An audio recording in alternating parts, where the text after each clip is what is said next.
You're watching The Ready Writer, a show where I get to speak to writers of all different genres, mediums, and experiences. The Ready Writer. Are you ready?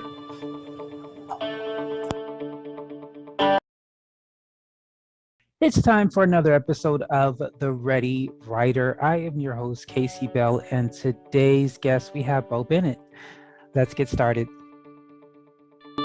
My first question for you is, as far as you being an author, was that a childhood dream or was that something that happened later on in life?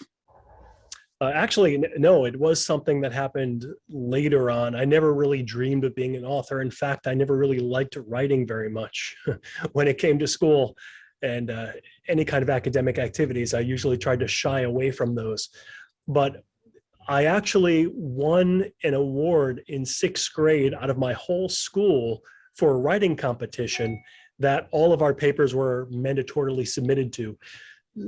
And my teacher pulled me aside and encouraged me to pursue this. And I never really have given it any thought, but it wasn't until I was 29 years old when I wrote my first book, and I loved it ever since. And I've been writing.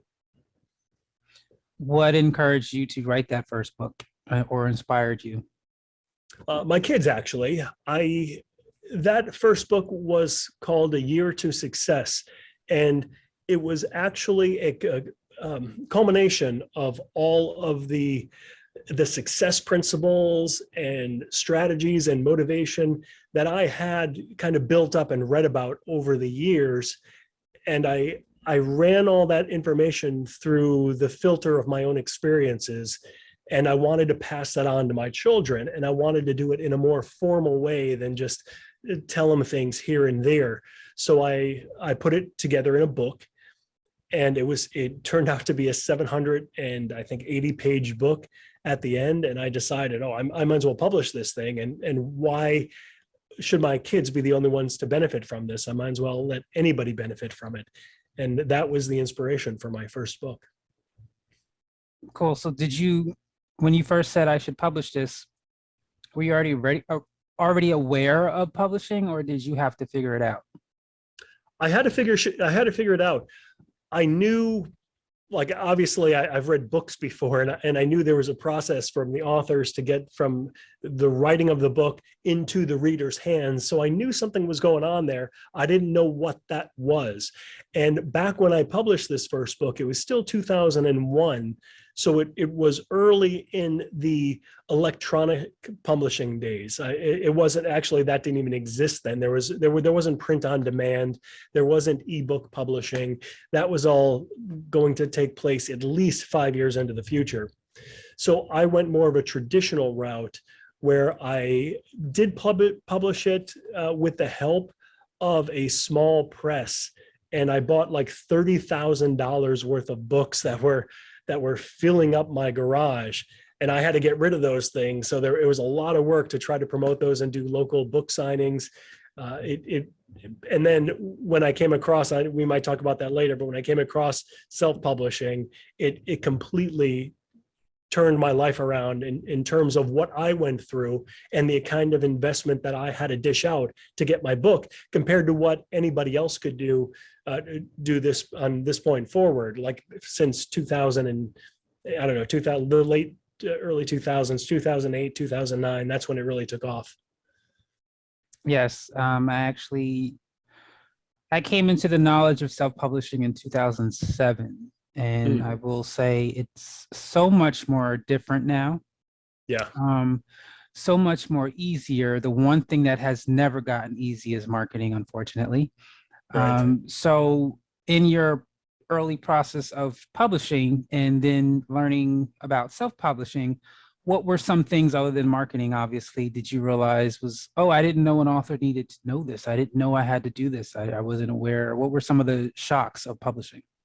Spell checking, grammar checking. The first book I told you I did a printing, and I paid like $30,000 for that first printing. And unfortunately, there were like over 100 stupid typos and grammatical errors in the first version of the book. And I was so embarrassed, like as these things would be brought to my attention, my readers would say, hey, you spelled there wrong or something on this page. Like little things that nowadays any good word processor or a grammar editor will pick up. But back then of course we had word processors with some basic spell checking, but nothing like we have today. And I even had my book, I guess, semi-professionally edited by several friends who do this, or who at least did it at one point in their careers professionally. They did editing. So they were kind enough to go through my book. And between the three of them, I thought I was covered, but it turns out I wasn't. And I've learned so much from that, because now when I publish a book, I have this checklist that I go through to make sure that it is like the best version of the book it could be. And of course, you're always going to find like little things here and there, but if it's like 1 or 2 or 3, I'm fine with that. Not like 100, like the first book. That was just ridiculous. And that was a lesson learned, and an expensive one at that. So talk about marketing. How did you get rid of those $300,000 worth of books? The $30,000 worth of books. I got rid of those by doing a local book signing tour. That got rid of probably half of them.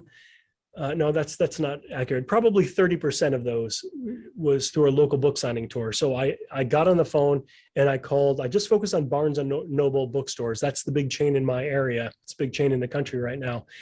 And they seemed most amenable to having the author come in and setting up a time. And what they did as well, if you came in, you couldn't bring your own books, but they would order books from the distributor.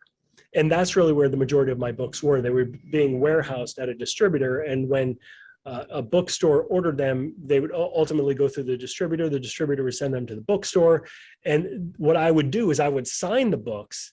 I would ask the manager, of course, do you want me to sign these books? And they would say yes, usually, so they could sell them as like a signed book. But once I signed them, they couldn't return them. So they would have like a stack of 20 or 30 there. And that really helped out doing within like a 60-mile radius doing the book signing. For about another 30%, again, this was after I figured out that there were so many errors in this, I didn't want to sell them anymore. 30% I found charities to give my book away to. And then the other 40% or whatever, I ended up having just to trash, unfortunately. When we had a dumpster, I just had to throw all the boxes in a dumpster. It was kind of depressing doing that, but it had to be done. Wow, that is some sacrifice, much sacrifice. So what is your latest book today that is the latest? And tell us what it's about and why you wrote it. Sure. This book is called A Mostly Magnificent Memoir. And it is a book about my life, I would say, more about my childhood up until the time I got married.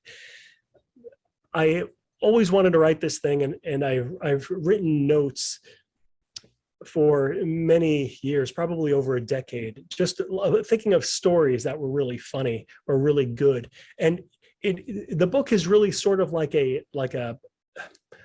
don't like saying a dark comedy, but it kind of is a dark comedy. I don't like saying dark comedy because most of the dark comedies that I watch on TV or read, I don't like them very much. It's this weird intersection between truth and like the pain of life, and pure comedy.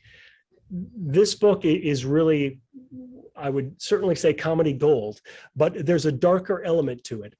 And the darker element is the fact that I certainly come from a dysfunctional family, and those really make up the foundation for the book and the stories at the beginning. And once you see where I come from, you could hopefully join me. The readers will join me in making light of my situation. And I know that's difficult to do, especially nowadays when everything is, you have to be so politically correct about like disorders and alcoholism and or anything.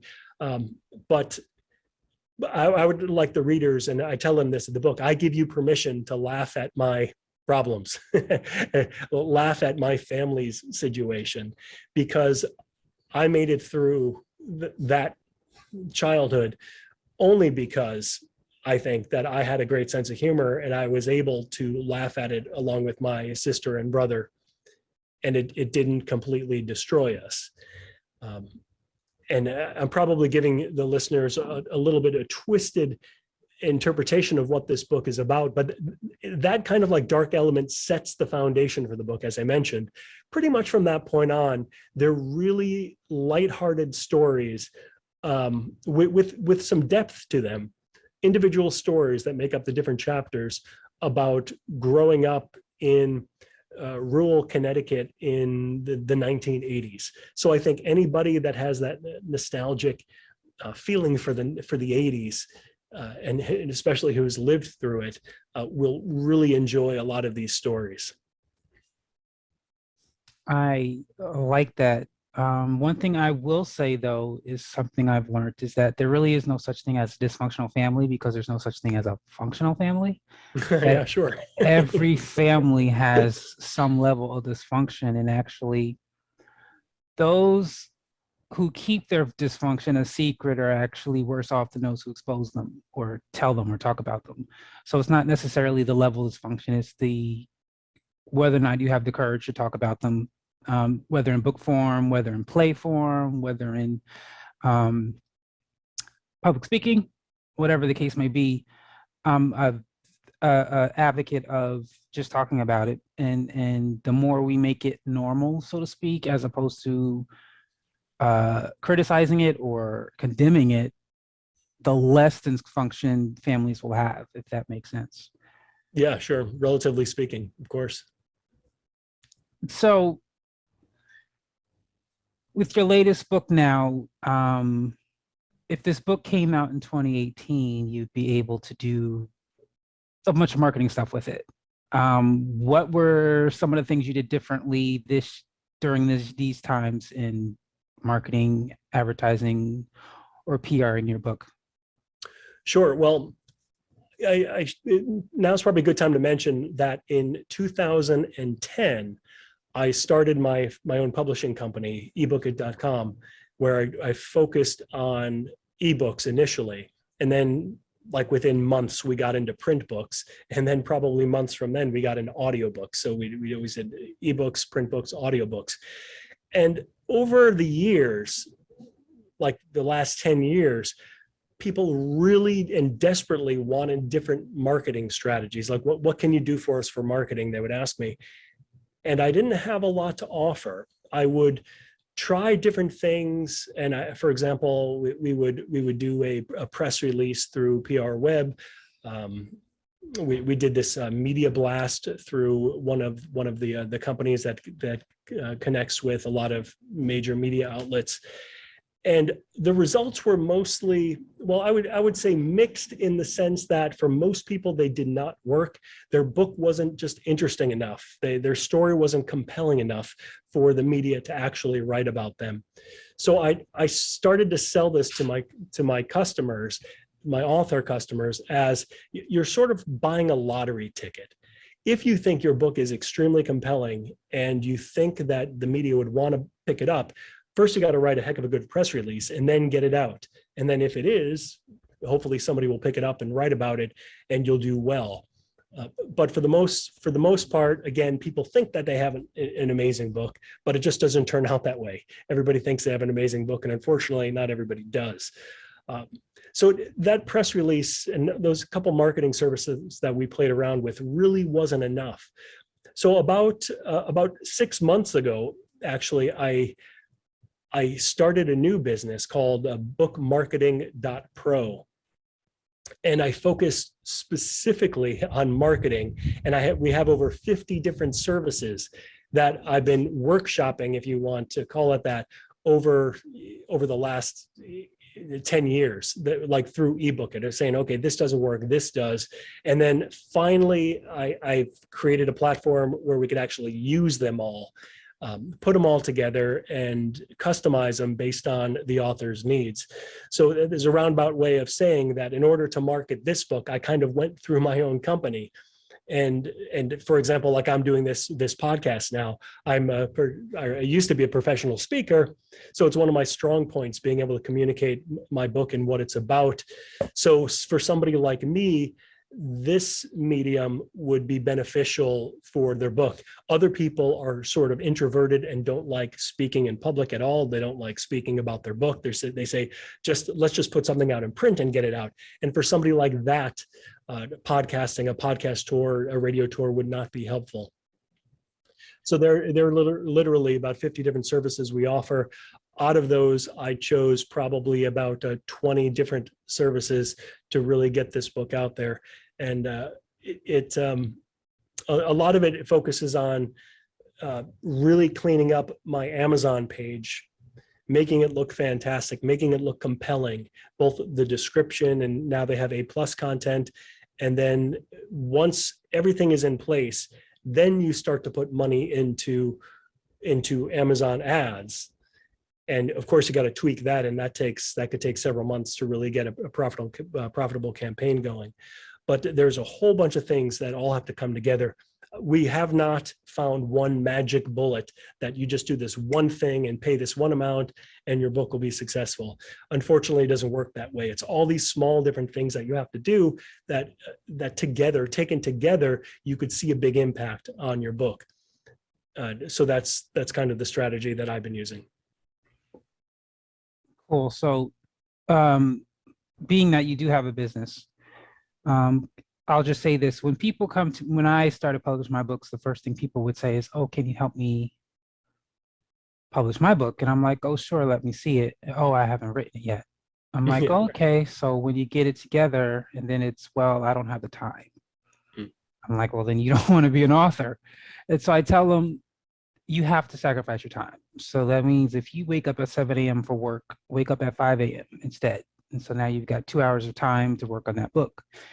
And so what advice would you give someone who is an aspiring author as far as writing, editing, publishing, marketing? What advice would you give someone who's come to you to say, I want you to help me? Sure. Well, my advice is very similar to the advice that you just gave. That advice is perfect for somebody who hasn't written their book, because of course, you know that the writing is, you can't just kind of outsource that to somebody.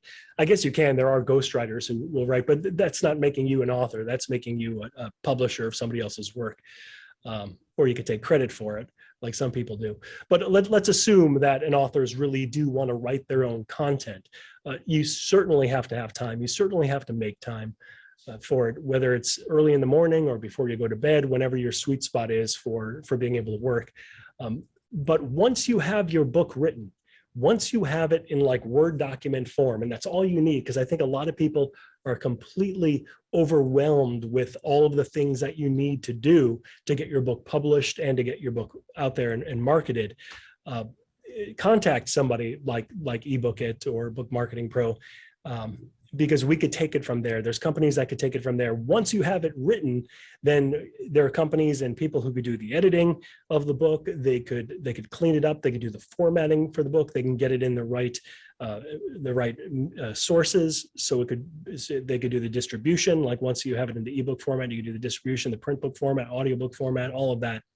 And then I tell the authors, you really need to think forward here, because if you have enough time to write the book, but you don't have enough time to market it, you do need enough money to market it. So when it comes to marketing, you either need time and or money. But if you have neither, then you might want to think twice about writing your book, unless it's just for you.